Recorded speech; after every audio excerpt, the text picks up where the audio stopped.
"Where's the 2K I send every month? Mom's all worn out." Exhausted, I respond, "Did you check your mom's bank book?" "Huh? Bank book?" Given his bewildered response, I sigh, remove my shoes, and retrieve a bank book from the living room. "Here, your mom's bank book. She dropped it the last time she visited." He takes the bank book from me and checks it. His face turns pale as he looks at me. "What? What's this?" "That's what I'm talking about." I pointed to the bank book. Besides the transfers from my account, there were deposits from another person. All deposited money was immediately transferred to another account under my mother-in-law's name. My husband sat down, weakly. He got up, looked at me, and said, "We need to check with Mom." My name is Pam. I'm a 42-year-old working woman. My husband, Bob, is 3 years younger than me, and we've been married for about 2 years. We've worked at the same company for over a decade, but we've always just been colleagues. However, we once got assigned to work on a project which brought us closer together. After the project was completed, he invited me to dinner and confessed his feelings. Honestly, I'm a workaholic and I didn't have any plans on getting married.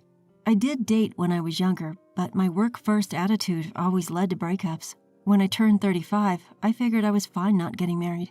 Knowing all this, Bob still wanted to be with me. He even prepared a ring for what was supposed to be just a casual dinner. I was drawn to his earnestness and suggested we started dating, and so our relationship began. As we talked about family and more, I saw his kindness. He was supportive, allowing me to throw myself into work. I thought, he is the man for me, and proposed to him. The ring he had initially prepared became our wedding ring. Bob's father had disappeared one day, and his mother had raised him single-handedly. It's hard for a single, unemployed mother to find a good job. She held down several jobs just to make ends meet. When Bob got a job, his mom broke down from overwork and could no longer work long hours. Now she barely gets by on her part-time earnings in an old apartment. Bob's company required him to move frequently, so he left home when he got his job. He was worried about his mother, who could hardly work, and sent her $1.5K every month. And it seems like nothing has changed since he transitioned into his current job. He once offered to live with his mother-in-law since his company was near her house, but she declined, saying she didn't want to intrude on her son's privacy. Indeed, even when he suddenly suggested for us to live with his mother, she refused, stating that she did not want to disrupt our newlywed life. I was taken aback by the sudden proposal, and while my husband looked downcast next to me, I was honestly relieved that she turned us down. Although I think my mother-in-law is a good person, I was a bit anxious about living with her immediately after getting married. When we returned home, I told my husband that I was upset with him, as he made a proposal without even talking to me about it first. We then agreed on discussing everything before making any decisions from there on out. I understood that my husband was just concerned about his mother, so I suggested we keep in regular contact and visit her on weekends. In addition, I spoke to my husband about increasing our financial support to her, given that we were both working after getting married, and we decided to increase it to $2K. My mother-in-law was tearful with joy, and we both put more effort into our work, hoping that she would be able to spend her old age happily after all her hardships. However, my mother-in-law's life didn't seem to be improving at all, and as the deposit day approached each month, she began to make calls demanding the money. I initially thought that she must be in trouble too, but it started to feel a bit gloomy as it continued every month. What's more, she called us without hesitation. She would say, "Have you deposited my money for this month yet?" as if she was entitled to it. While I don't think she means any harm, I felt uncomfortable with it and ended up complaining to my husband about it. "Hey, don't we get calls from your mom every month? It's a bit when she calls like that without even thanking us." "How can you be like that? Mom can't work and she's having a hard time." I guess my complaint got on his nerves. My husband unusually snapped back at me. Since then, anytime I try to discuss our financial support for his mother, my husband becomes stubborn and the conversation leads to nowhere. Just for how long are we going to continue sending money to his mother? I feel bad, but I caught myself being upset over it. I'm sure my husband is aware of my thoughts, and that's why he's behaving this way. When I think about it, I feel like I'm a cold-hearted person and couldn't say anything more than that. About 2 years after we started sending money to her, my husband got a call from his mother. His expression was dark as he responded with, "Uh-huh," and it was clear that he was hearing bad news. "What? You've been scammed?" I was surprised by my husband's words and stood up from my chair. I thought his mother was a strong person, even though she was physically weak, and at the same time I was very concerned about how much she had lost. "Hey, what happened to your mom?" I asked my husband, who had just hung up the phone. With a dark expression, my husband began to explain. "Actually, it seems like Mom got scammed. Apparently, she got an email, and when she opened the URL, it automatically registered her and demanded payment. So she paid for it." "That's a one-click fraud scam. I wonder why your mom didn't call us right away when she opened the site." At my words, my husband Bob's eyebrows raised. Perhaps I'd spoken harshly, even though I thought it was too late for regrets. "She told me that she couldn't call you because you've been cold to her recently. After worrying about it, she even borrowed money to pay it. Now she can't even pay this month's rent or water bill. She called and asked me if we could send her more money this month." With that, Bob pulled out his checkbook and began to calculate. I may have been a bit cold with her when she's called recently, but to be blamed to this extent. Anyway, we have to do something about Mom's debt. I also brought out my own checkbook and opened it next to Bob. "How much was your mom's debt?" Apparently it's $250K. We need to do something." The amount that came out of Bob's mouth left me speechless. No matter how elderly my mother-in-law is, where on earth did she borrow $250K from?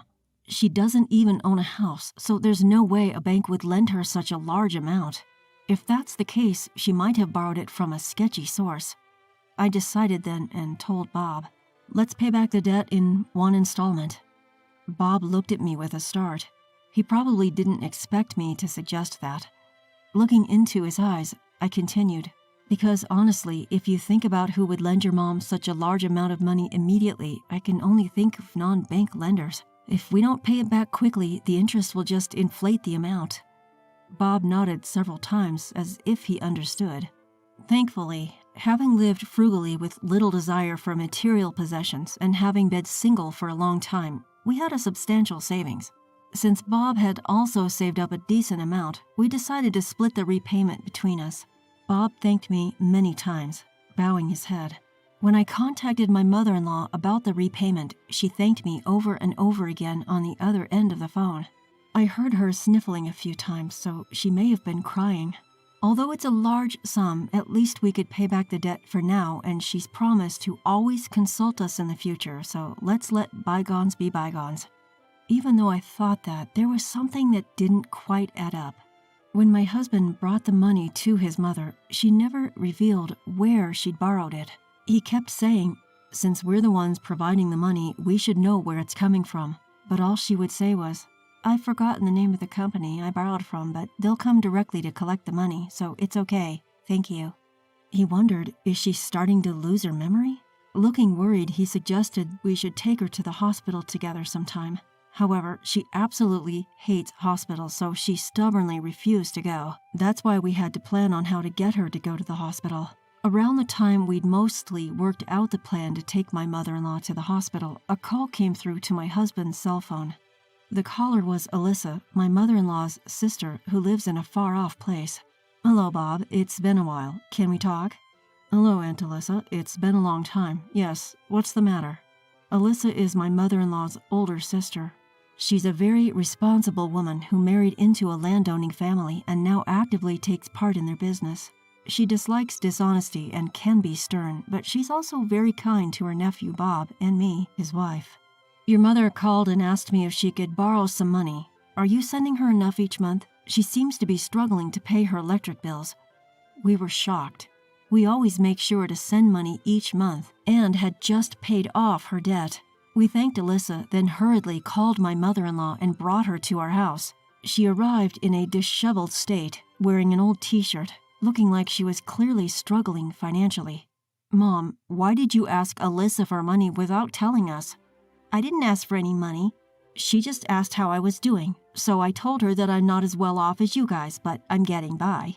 Her expression didn't seem like she was lying, so we exchanged glances. Could Alyssa have misunderstood?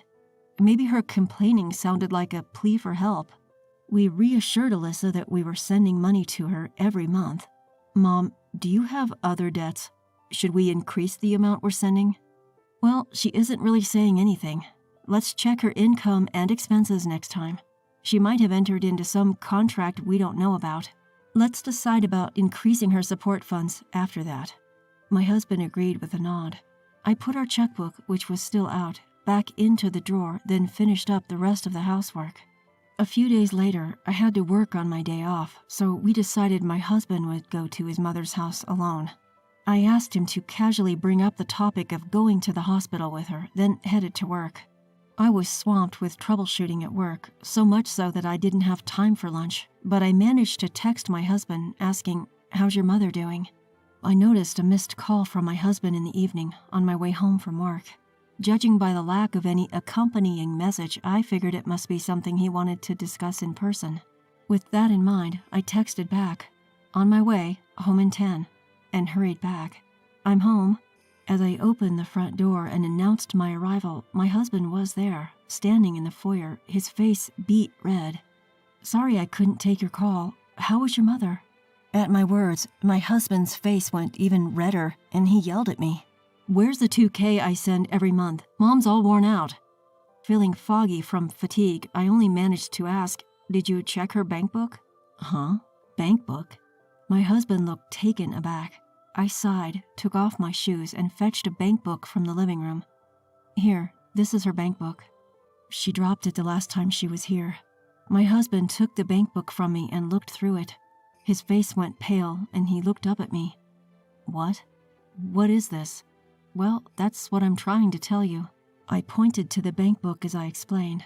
Not only were there transfers from my account listed in the bank book, but also transfers from another person. Moreover, all of the deposited money was immediately transferred to another account under my mother-in-law's name. My husband slumped down on the spot, clearly overwhelmed. However, he quickly got back up and looked straight at me, saying, "We should confront my mother directly." With that, he called her number, but she didn't answer. Although she usually picks up immediately, something seemed off this time. We decided to go over to her house. "Hey, my mom's mailbox is sealed shut with duct tape. Do you see it?" Upon arriving at my mother-in-law's apartment, my husband pointed out an unusual sight. No way. I felt a sinking feeling in my stomach as I looked at the mailbox, indeed, sealed with duct tape. What could have happened to my mother-in-law? Let's go ask the landlord. So we went to visit the landlady. The landlord, who also lives in the same apartment complex, is a friendly old lady. There, we were to learn a shocking truth. She moved to that high-rise condominium over there, didn't she? She was bragging about how her sons bought it for her. How envious. Our eyes widened in surprise. The only son my mother-in-law has is my husband, but we didn't purchase any condominium. After thanking the landlord, we decided to head over to the condominium she mentioned. The condominium was a new building and the tallest one in the neighborhood. The price of the units was exorbitantly high compared to other condos in the vicinity. How on earth could my mother afford to buy a place like this? My husband gaped at the towering building. I had a sinking feeling in my stomach. Shortly thereafter, we saw a figure approaching the condominium. It was my mother-in-law. Unaware of us, she was happily humming a tune, skipping along with brand shopping bags in her hands. "Mom, what are you doing?" My husband was the first one to rush out. At first, my mother-in-law stopped in surprise but quickly continued walking towards the condominium. My husband blocked her path. Looking annoyed, she looked up at him and retorted, "What? What do you mean, what? You told us you had no money. Then how are you living in a place like this? What's with those bags?" "Stop nagging. You're disturbing the neighbors. Of course, no matter how much money you have, it's never enough to indulge in luxuries," she replied dismissively. Shaking, my husband somehow squeezed out a response. "Were you lying? You said you couldn't work. We thought we were helping you out of gratitude for raising me. Pam even helped. You're so noisy about money. A mother's happiness is her son's happiness. Isn't it enough that I'm happy?" Looking at my mother-in-law's snide smile, I realized she was not the person I knew. My husband must have been seeing this side of her for the first time too.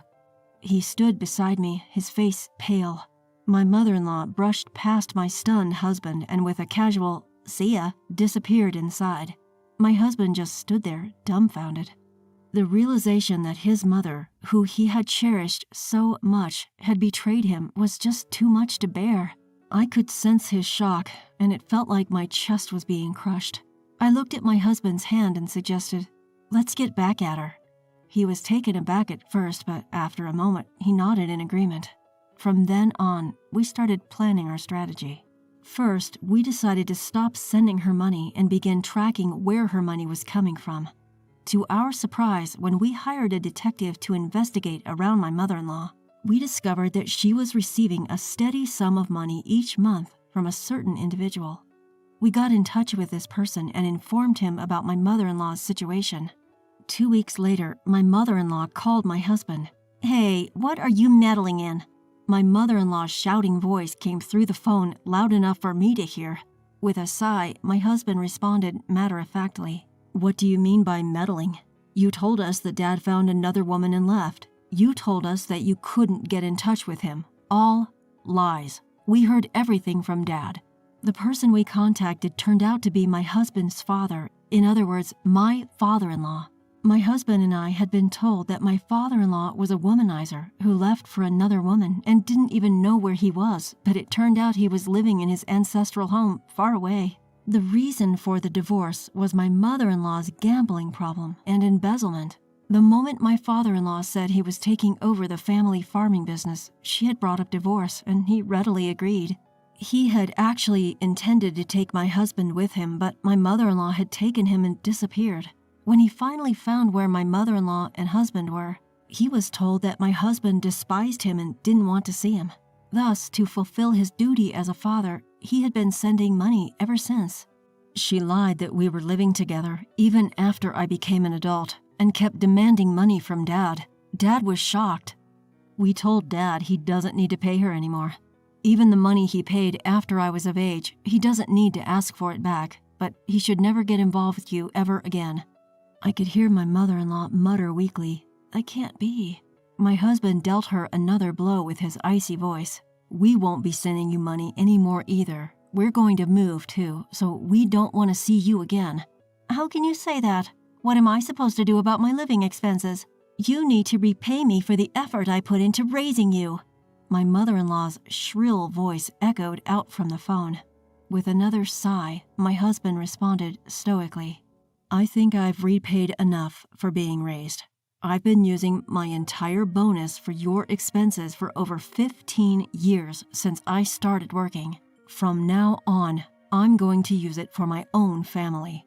My husband said that and looked at me. I could hear my mother-in-law still shouting something over the phone, but my husband calmly hung up, without paying her any mind. The retaliation wasn't over with this. We began preparations for a second round. About a week after my mother-in-law called, she called again. She was clearly flustered and incoherent, but in summary, she was complaining about the sale of her condo. In fact, as we investigated, it turned out that my husband had become the guardian of his mother. Not only that, the loan for the purchase of the condo had been taken out in his name. Therefore, even though the condo was in my mother-in-law's name, it was no problem for my husband to sell it, according to the lawyer, and so we arranged to sell the condo. "The condo is mine, isn't it? Why are you selling it without my permission?" "We bought it with our money, okay? We even checked with a lawyer, so it's legal." Still, my mother-in-law kept demanding to have the condo back.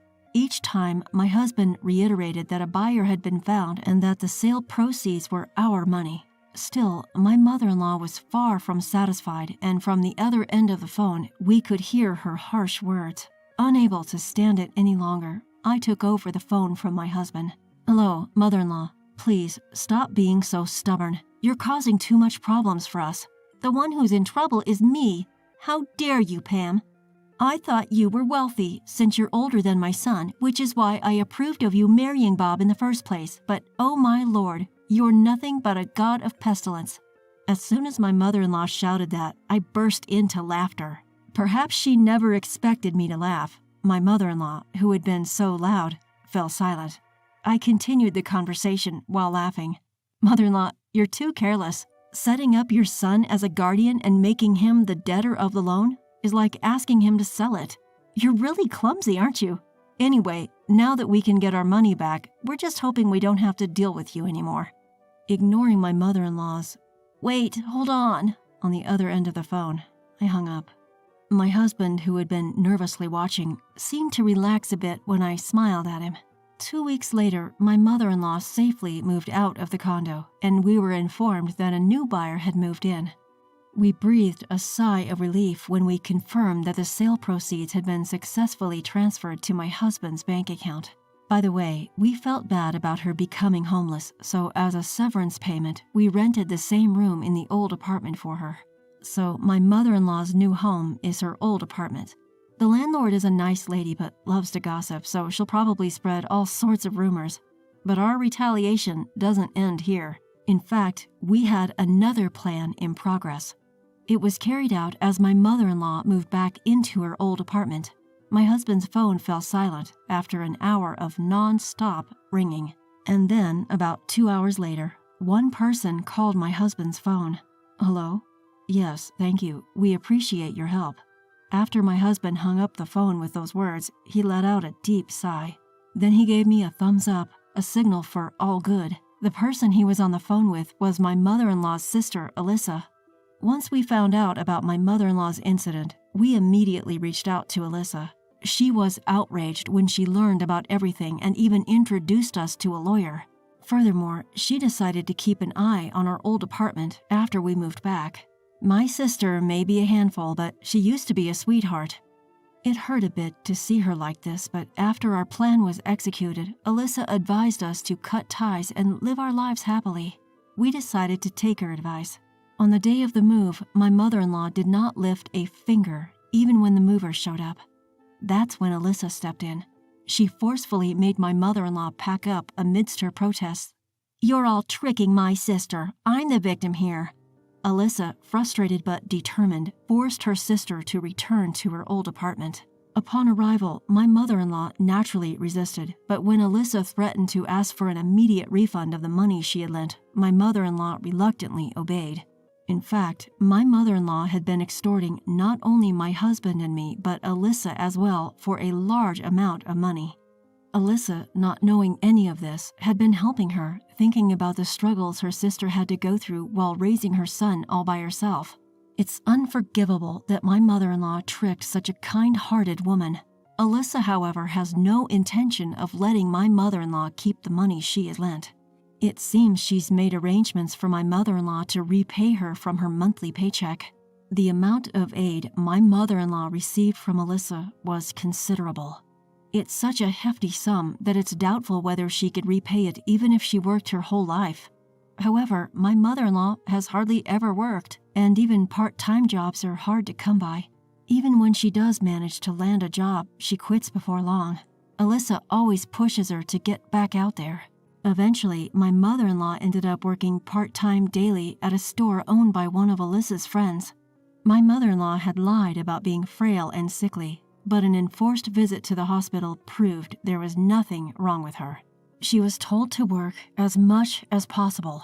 My mother-in-law, who had lied about working ever since my husband was a child while actually lazing around, was having a hard time. I heard she was already complaining on her first day. When the news of the plan's success came in, Alyssa said, laughing, "She hardly has any willpower, that one." As for us, we moved as soon as we got word from Alyssa that she had shoved my mother-in-law into her apartment. We relocated near my parents' home, a distance that now requires air travel from my mother-in-law's place. This has helped us mentally, and we're living peacefully. As we both can work remotely, there was no issue in continuing our jobs. My parents' constant presence since we moved has led to my husband bonding with my father. We had agreed that we wouldn't mind not having children, but soon after we settled down, I fell ill and found out I was pregnant at the hospital. My husband was surprised too, but now he's fascinated by our growing child with every checkup. I feel the same and promptly applied for maternity leave. We plan to take turns nurturing our child with abundant love.